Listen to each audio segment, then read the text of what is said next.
Salam kenal semuanya, nama saya Maribel dari kelas 12D dan hari ini saya akan membawakan kritik sastra karya Keigo Higashino yang berjudul Black Showman dan Pembunuhan di Kota Tak Bernama. Rahasia dan pengkhianatan, kompleksitas manusia.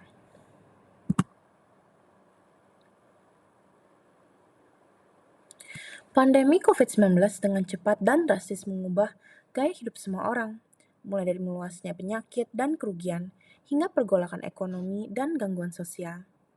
Dampaknya menyentuh setiap aspek kehidupan, rutinitas hari-hari, dan interaksi sosial. COVID-19 mengubah cara kita bekerja, berkomunikasi, memprioritaskan kesehatan, meninggalkan dampak yang tak terhapuskan di masyarakat yang akan dirasakan oleh generasi mendatang. Keigo Higashino, yang terkenal karena novel misteri seperti Kesetiaan Mr. X dan Keajaiban Toko Kelontong Namiya, menghadirkan misteri menawan lainnya kepada pembaca dalam Black Showman dan Pembunuhan di Kota yang Tak Bernama pada tahun 2021. Berlatar belakang kota yang tampak tenang, novel ini menggali kompleksitas sifat manusia, penampilan luar, dan kebenaran tersembunyi di balik permukaan. Saat pembaca memulai perjalanan sastra ini, mereka akan ditarik ke dalam dunia di mana segala sesuatunya tidak seperti yang dilihat, dan setiap karakter tentunya menyimpan rahasia yang dapat mengungkap jalinan hidupan mereka. Black Sherman dan Pembunuhan di Kota Tak Ternama dibuka dengan penemuan pembunuhan mengerikan di kota terpencil dan terlantar di tengah pandemi COVID-19. Mantan guru SMP bernama Kamio Eiichi ditemukan tewas di halaman belakangnya, dengan keadaan tercekik dan kusam. Polisi bingung dengan keadaan TKP. Apakah ini pembunuhan tak sengaja, pembunuhan berencana, atau apakah ini aksi pencurian yang berakhir dengan pembunuhan? Polisi bingung karena tokoh Eiichi sangat disegani dan dihormati oleh orang di sekitarnya, terutama mantan murid-muridnya. Namun karena intensitas pertemuan korban dengan murid-murid tersebut menjelang hari pembunuhan, polisi akhirnya memasukkan nama mereka dalam daftar orang tersangka. Tapi kenyataannya, polisi masih berputar-putar di jalan yang buntu, dan membunuh pun lega karena tidak ada jejak sama sekali membuntutinya.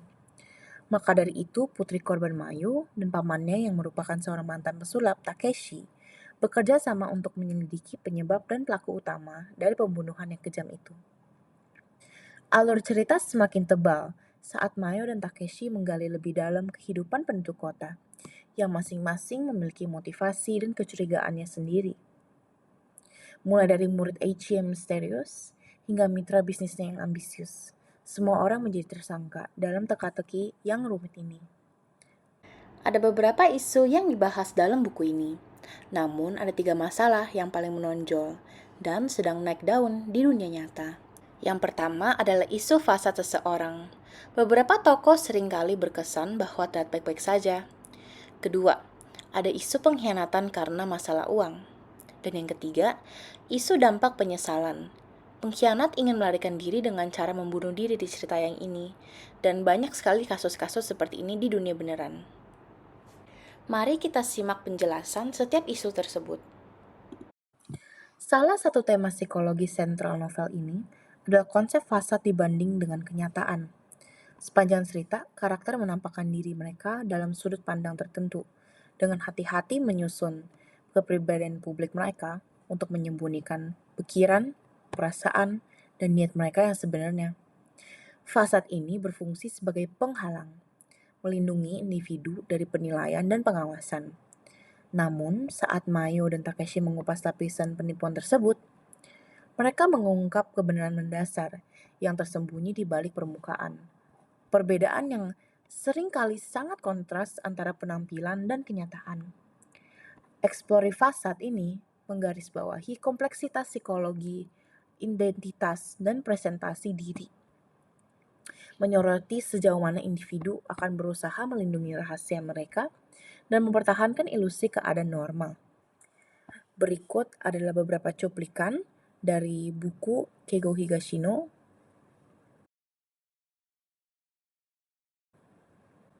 Menurut Erikson, Aspek-aspek identitas diri adalah genetik, adaptif, struktural, dinamis, timbal balik psikososial, dan status eksistensial yang dapat membantu individu dalam menemukan identitas dirinya. Dalam Black Showman dan Pembunuh di Kota Tak Bernama, aspek timbal balik psikososial sangat dibahas.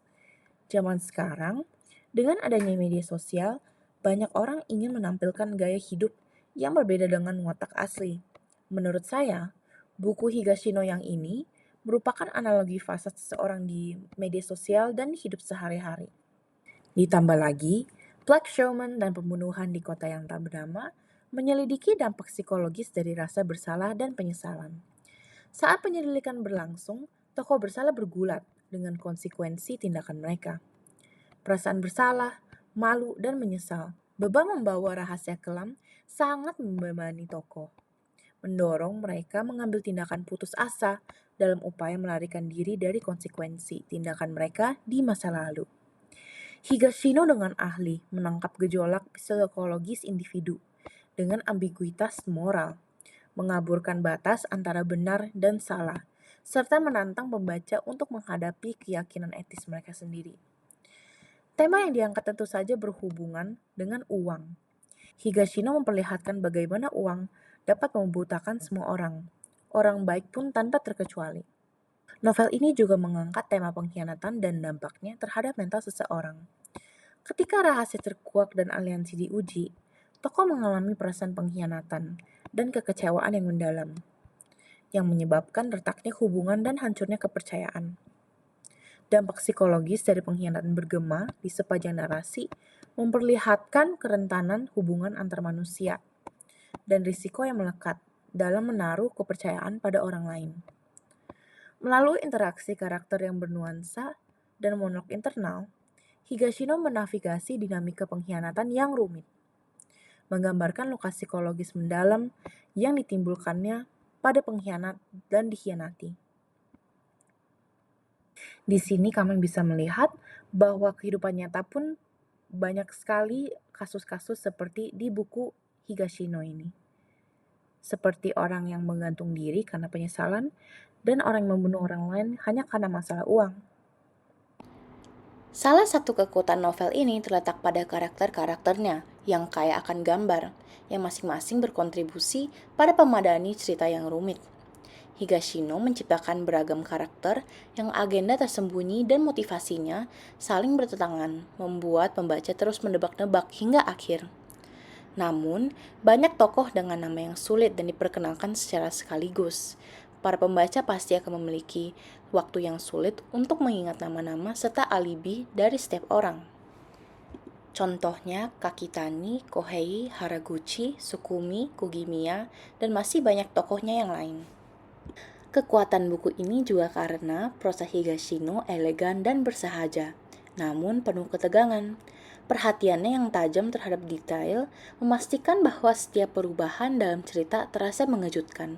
Melalui transisi mulus antara peristiwa masa lalu dan masa kini, penulis membangun ketegangan dan intrik, membuat pembaca tetap tenang. Selain itu, kejelasan cerita juga berkat terjemahannya yang mengalir dan nyaman untuk dibaca. Karena buku ini berasal dari Jepang, ada banyak istilah dan trivia yang berhubungan dengan budaya Jepang yang mungkin tidak dimengerti oleh kebanyakan orang. Namun karena adanya catatan kaki, pembaca tidak perlu susah payah mencari arti kata-kata tersebut sendiri. Dan di atas semua itu, para pembaca dapat memperluas pengetahuan tentang Jepang. Higashino dengan cekatan menyusun narasi yang mengkaji aspek-aspek tergelap dari sifat manusia, yang menggambarkan bagaimana individu yang tampaknya paling biasa sekalipun dapat terdorong untuk melakukan tindakan kekerasan yang luar biasa. Melalui sudut pandang investigasi pembunuhan, novel ini menggali kompleksitas hubungan manusia dan sejauh mana upaya orang untuk melindungi rahasia mereka. Terima kasih karena sudah mendengarkan karya sastra saya yang membahas pendekatan psikologis yang dapat dilihat di dalam novel Black Showman dan Pembunuhan di Kota Tak Bernama. Sekian dan terima kasih.